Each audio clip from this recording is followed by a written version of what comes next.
Do you think that the U.S. and President Trump is getting it right when it comes to dealing with Iran? Because I know that you've tried to be a mediator in that situation. You see it be a disaster. Just look at Afghanistan.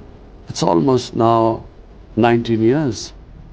We're still finding a solution. Still trying to get peace talks going, ceasefire going. Still people are dying in Afghanistan. This is 19 years, over $1 trillion spent on it. Does the US want another conflict? And trust me, Iran will be much, much more difficult conflict than even Afghanistan.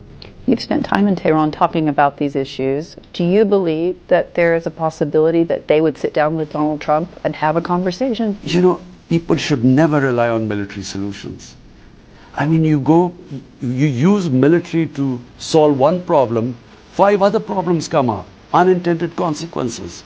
Whenever you look back, look at Vietnam War. The generals were saying it's only a few months, 2 months, 6 months, 6 weeks, and look what happened.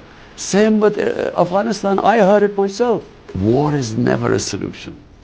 People who try and solve issues through bloodshed and war, you know, they always cause mayhem in this world. A conflict right now with Iran would be a disaster for developing countries. Oil prices will shoot up.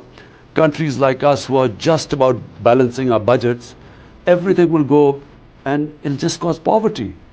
So I would, and I did say it to President Trump that, war is not the solution.